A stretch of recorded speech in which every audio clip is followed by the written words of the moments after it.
気まぐれに従ったまででござるよ。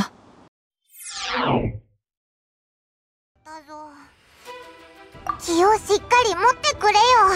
物語はダインスレイブと共に行動し、旅人の妹がアビスの協力者だったことに気づいた後の話なんだ。しかし、妹は旅の終点にたどり着けと言っていたんだ。途方暮れるも旅を続行する決意を固め、次の神の所在地である稲妻への行き方を探るんだ。DU エコーにいる敦子さん。確か、稲妻から来た人だったよな。DU へにも稲妻出身者がいるので、彼女に相談してみるぞ。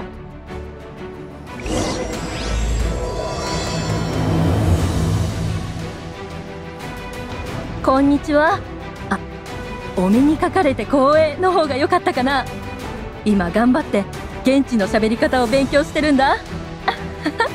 稲妻は過酷な場所なので、まずは行かない方がいいと言われるんだ。たとえたどり着けたとしても、鎖国中により勘定奉行の厳しい入国審査があることも知らされるぞ。どうしてそうまでして稲妻を離れたかったんだ。だってあそこは窮屈なんだもの。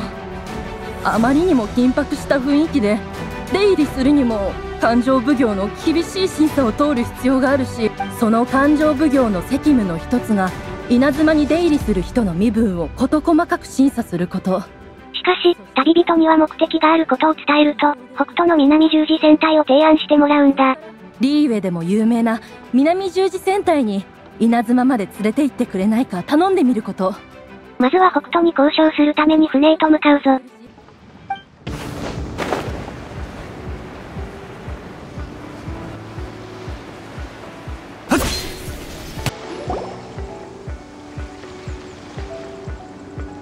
お、旅人にパイモンじゃないか。船には北斗が乗船しており、さらに稲妻出身の和葉とここで出会うんだ。本題に入る前に北斗主催の南十字舞踏会に誘われるんだ。こいつは楓原和葉。訳あってしばらく私の船に乗ってる。大英雄も参加する。そう決断を早まるんじゃない。ちょっと待ってくれ。南十字舞踏会ってなんだ？お、私はてっきりそれの申し込みに来たのかと思ってたが、舞踏会よりも稲妻に行く方法が知りたいんだ。なんだ、そういうことは早く言え。稲妻に行く程度どうってことない。稲妻へ行きたいことを伝えると、それを舞踏会の商品にしてもいいといった具合だ。もともと設定されていた景品は、和葉が持ち込んだ無属性の神の目なんだ。だから私はあんたにどうしても参加してほしいのさ。北斗の話に乗らざるを得ないといった状況だが、旅人も舞踏会へ参加するんだ。そこの若いの、見たところ君もこの南十字舞踏会に参加しに来たのかな。舞踏会会場に着くぞ。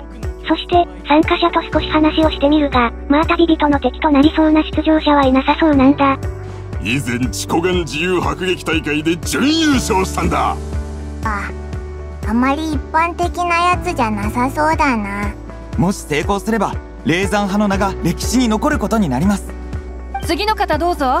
まずはお名前を教えてください。まさかあなたが？出場手続きをするが、北斗が話を通してなかったから、旅人の出場で少し場がざわつくんだ。ちょっと彼からサインをもらえないかしら。では私と共に会場へ。そして順調に試合に勝ち進んでいくぞ。なんか一般人よりも弱かったな。さすがは私が見込んだ強者だ。余興だが、北斗は喜んでくれている様子なんだ。和葉も落ち着いた様子で、一応応援してくれる素振りを見せるんだ。悪くない勝負であった。あなたの準決勝の相手、名はそこまで知れ渡っていませんが、本舞踏会の台風の目となる選手でしょ認めよう。お前の方が強い。一番骨のありそうな対戦者にも勝利できるぞ。そして、次の決勝だが相手はとても素早いということなんだ。ただとてつもなく速いと聞いた。なんと、和葉まで助言をしてくれるというんだ。であれば、拙者から一つ助言を授けよう。共に静かな場所に来てくれぬか。しかし、このような戦いで和葉が助言するのもおかしな話だと思うんだ。辺りに人影はない。単刀直入に聞くでござるよ。お主は元素力を巧みに扱える。それも一種類のみにあらず。そうであるな。案の定、カズハと話をすると旅人が複数の元素を扱うことについて興味を示していることを話すんだ。無属性の神の目を持ち込んだ彼は、元素力や神の目の仕組みがどのような原理なのかに興味があるらしいぞ。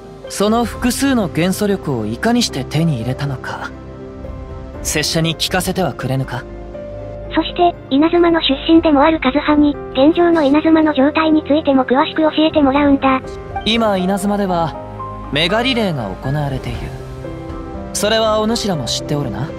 拙者が知る限り、彼女は永遠を追求する神であり、自らの考えを冷酷に貫く。稲妻の目指す永遠について、カズは自身が意味を見出せずにいることも情報に含まれているぞ。さあ、そろそろ時間であるな。決勝戦が始まるでござるよ。まだか。まあいい。まずはあんたの入場から始めよう。そして、決勝戦がときまるところだ。注目の大一番の始まりだ。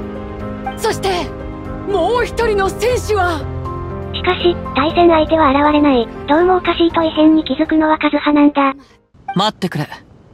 何やら妙でござる。商品である神の目を確認したところ、存在せずすでに盗まれてしまっている様子だ。どれどれ？神の目がなくなってる。カズハが死体で旅人と共に神の目を奪い返しに行くぞ。故に拙者が責任を持って取り戻すでござる。拙者と共に来てくれ。もうじき風が吹くでござるよ。風の力を頼りにヌスットに追いつくんだ。この俺よりも足が速いとはな。盗みを働いた罪は海の規則にのっとり腕を切り落として償ってもらわなければ。追い詰めたヌスットが神の目の力を引き出すかを試してみるがうまくいかないぞ。人は窮地に陥った時強大な力を発揮する。それが神の目を照らすきっかけになると思ったのだが、主を失った神の目が再び光ることがあるのか、複数元素を操る旅人にそれが可能かを試してみるぞ。どうやら何も反応はないみたいだな。しかし残念ならば反応しないんだ。そもそもなぜカズハがそれほどまでに神の目の仕組みに執着するのか、過去の話をカズハから聞き出すことができるんだ。何か特別な思いでもあるのか？それについてはある個人の話をしなくてはならぬ。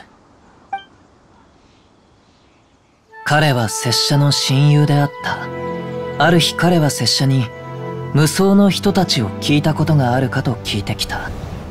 拙者は当然その人たちは神罰が下る時にのみ見られると答えた。それは雷電将軍が達した武の極み、最強である証。しかし彼はその人たち手が届かなくもない。いつの日か雷帝に相対する者がこの地上に現れると言った。その後メガリレーが何の前触れもなく下された。人々の願望は永遠を構築する河原となり果てた。そして拙者が放浪をしていた時、彼がメガリレーの執行者に御前試合を申し込んだと聞いた。御前試合は厳粛で残酷なもの。敗者は神罰を受け、勝者は天気を勝ち取る。彼は自分こそが立ち上がるべき人間だと思ったのであろう。それに無双の人たちに相対するのが彼の願いでもあった。しかし拙者が天守閣に着いた頃、すでに御前試合は終わっていた。ただ神罰が下り、彼の刀が地面へと落ちる音が響いた。それが彼の見たかった光であったのであろう。最後の瞬間、彼はどのような顔をしていたのだろうか。想像する間もなかったでござる。拙者は光が失せゆく神の目を奪い、そこから逃げた。拙者に理解できたのは、彼の熱き願いを氷のように冷たき心臓へとはめ込むべきではないということのみ。だが拙者がやってきたことは結局のところ何の意味もなさなかったでござるよ。カズハの疑問にはいつか解決する時が来るだろう。そして北斗のところに戻ってみるぞ。さあ、そろそろ戻るでござる。か？しかし、北斗はこの舞踏会の件で行幸に呼び出しを食らっていたんだ。北斗姉様はつまらない女だと愚痴をこぼしながらリーウェ港へと戻りました。対戦相手は資格を失いましたので、優勝者は大英雄様となります。そして不戦勝となり舞踏会を優勝することになるぞ。きっと北斗も稲妻への出港について約束を守ってくれるだろう。だが稲妻へと続く回路は厳しく、雷雨が絶えず降り注ぐ。果てしなく続く嵐は雷電将軍が国を封鎖しようとする意志の表れであろう。稲妻への道は困難になると和葉に告げられつつ、今回の物語は終わるんだ。無人の嵐の先に待ち受けているのは、お主らにとって最も困難な旅やもしれん。心せよ。